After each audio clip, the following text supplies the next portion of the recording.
Not the big announcements, not the carefully prepared statements that teams of publicists spend hours rehearsing.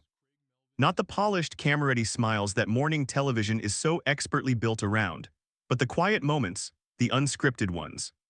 The rare, unexpected seconds where someone looks into a camera and says something so honest, so genuinely unguarded, that the entire audience goes still without knowing why. Craig Melvin has spent years being the person people turn to when the world feels unstable. The calm voice in breaking news, the measured tone when emotion could easily take over. The anchor who could walk into the hardest story of the morning and make it feel somehow survivable. He didn't build that reputation overnight.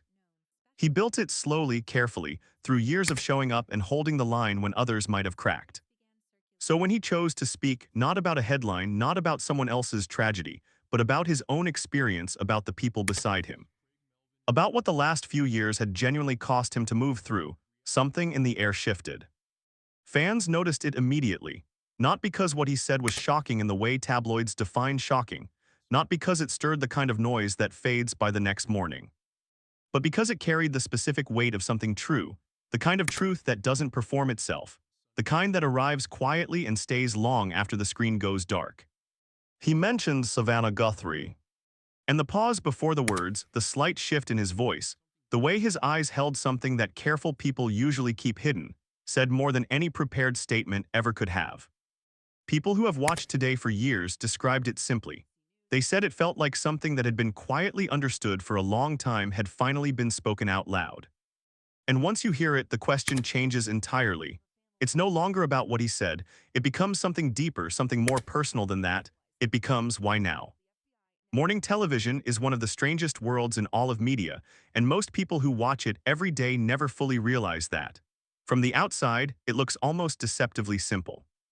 Two anchors, a warm studio, familiar music, the comfortable illusion of a shared morning cup of coffee.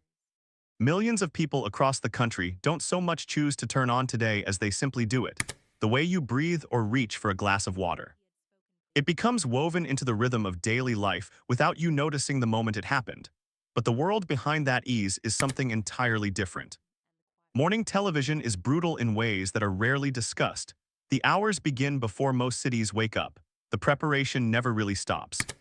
And the emotional demand, the act of sitting in front of a camera and being composed and warm and present while reading headlines that describe genuine human suffering.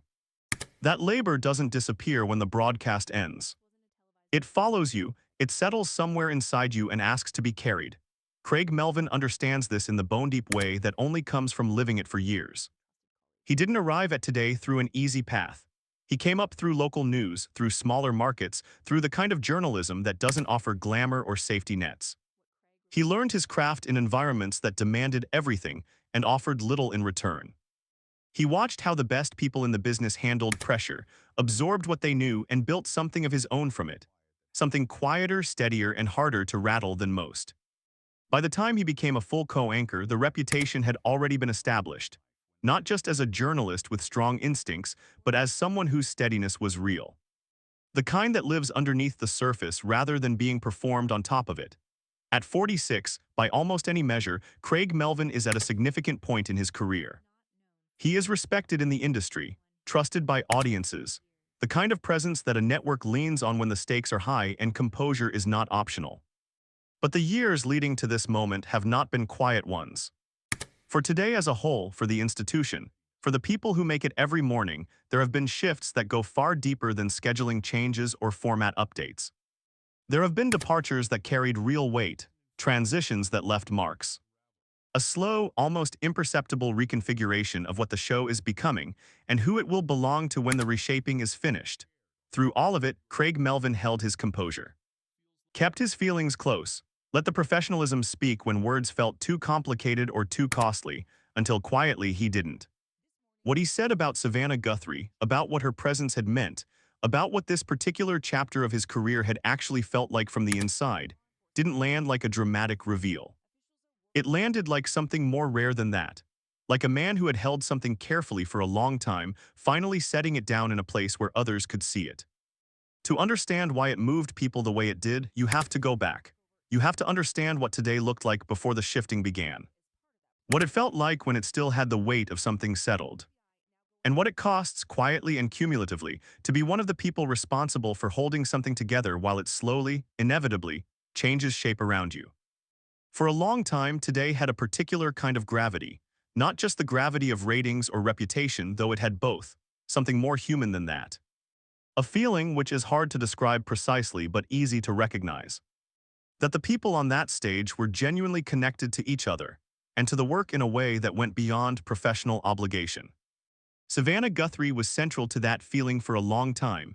She arrived in the role carrying a background that set her apart from the start. A lawyer before she was a journalist. A White House correspondent before she was a morning anchor. Her instinct in an interview was never primarily warmth, it was precision. The sharpness of someone who had learned to listen for what wasn't being said. Over years of morning television, that precision softened into something audiences found deeply reassuring. She became one of the most recognized and trusted faces in American broadcasting, not because she was polished, though she was, but because she seemed like someone who actually cared about getting things right. Craig Melvin joined that world and found his footing inside it gradually, in the way that genuine professional trust always develops.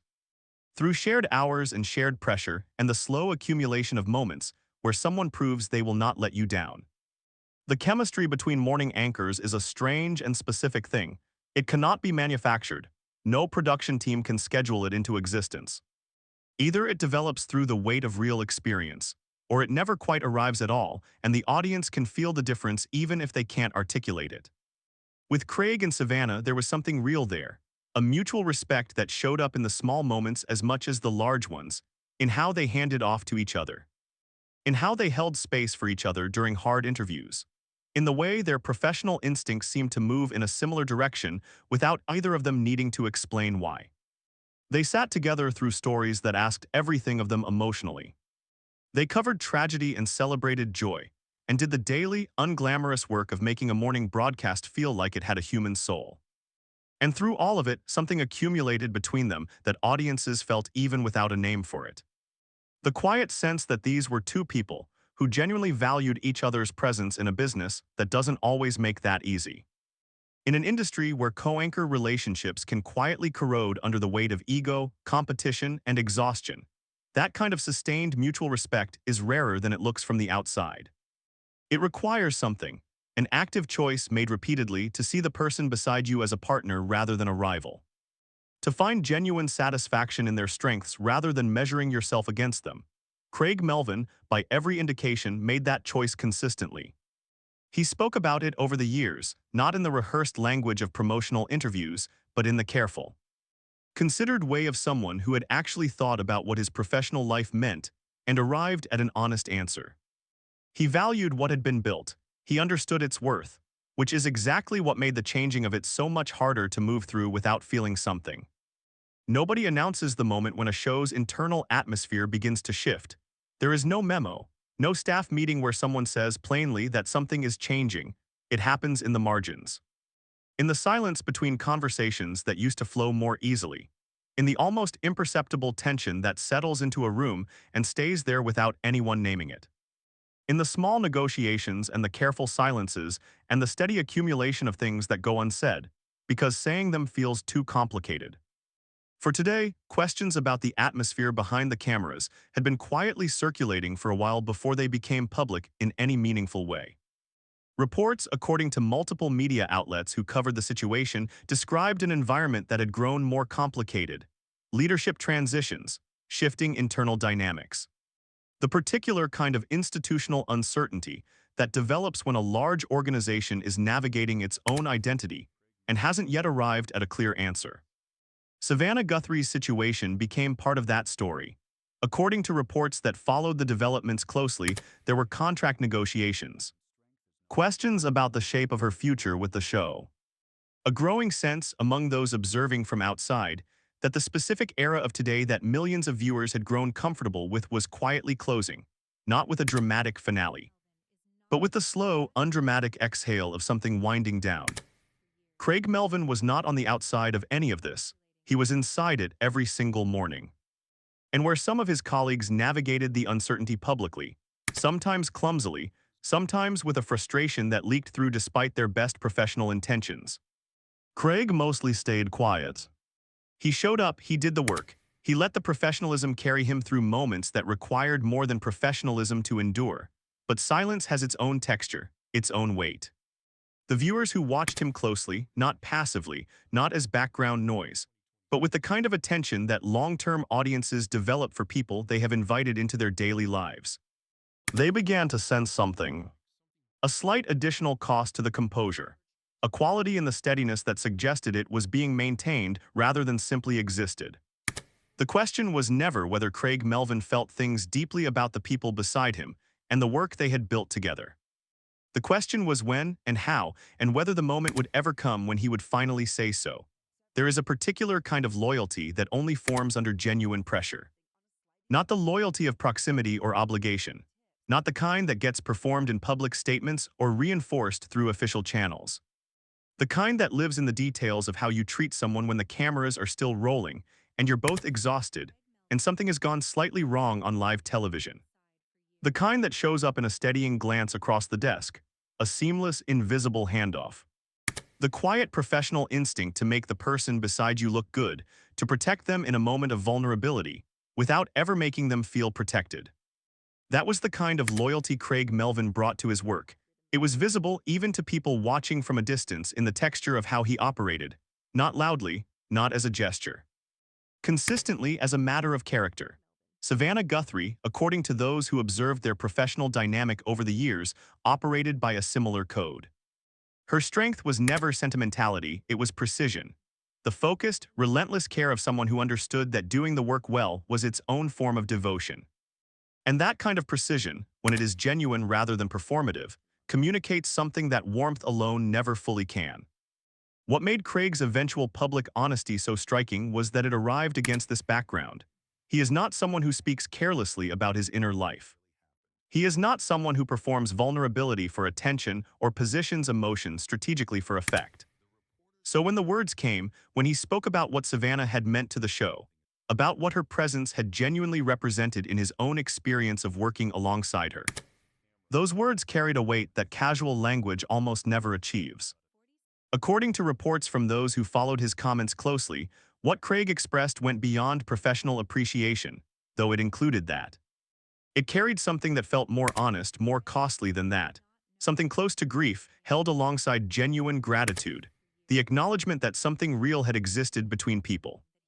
That it had shaped things. That its changing, whatever form that change ultimately took, was not a neutral event for the people who had lived inside it every single morning for years. That kind of honesty is rare in the world Craig Melvin inhabits professionally. Most people in television, when asked about colleagues, speak in the managed language of industry relationships. Warm enough to be kind, vague enough to be safe. Craig, in that moment, did not speak that way, and the audience felt the difference the moment the words landed. The thing about a turning point is that it almost never announces itself. It arrives dressed as an ordinary moment, a regular conversation, a question someone has asked a version of before. And then something small shifts, a pause that holds a little longer, a word that carries more than it was supposed to. A tone that is suddenly and unmistakably different from all the tones that came before it, and the conversation moves somewhere unexpected, somewhere truer. Somewhere that neither party fully planned to go. That quality was present when Craig Melvin spoke. He wasn't building toward a moment. Nothing in the approach suggested strategy or preparation or the careful construction of a narrative reveal. It had the specific texture of something unplanned. Someone who had been carrying a significant weight for a long time, finding himself almost unexpectedly in a space where setting some of it down felt possible, maybe even necessary. What he said about Savannah Guthrie, according to those who heard it and responded to it in the days that followed, was not sharp or critical or laced with the kind of edge that generates heat. It was the opposite of all of that. It was moving precisely because it had no agenda. Because it was the kind of thing you say about someone only when you have been through something genuinely significant with them. When you have been present for their difficult moments and they quietly have been present for yours, even when none of that was ever said out loud. He spoke about her professionalism. But he didn't stop at the surface of that word the way most people do. He went deeper into what it actually felt like to sit beside her. To work within the gravitational field of someone who brought a particular kind of seriousness to everything she touched. Someone whose standards made the people around her reach for higher ones of their own, not through pressure or expectation, but simply through the quiet example of how she moved through the work. That is a specific and precise thing to say about another person. That is not the language of professional courtesy. That is the language of someone speaking from memory.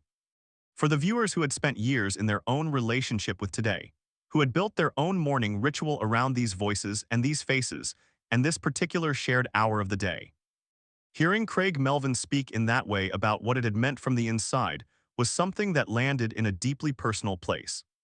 Because they had sensed it too, from the outside, for years, what he put into words they had been carrying without language.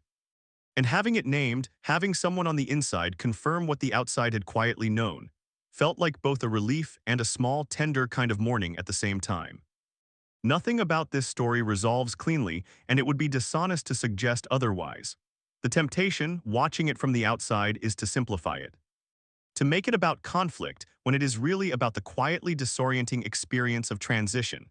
To frame it as drama when it is really about something more ordinary and more universal than that. The human cost of being inside an institution while it changes.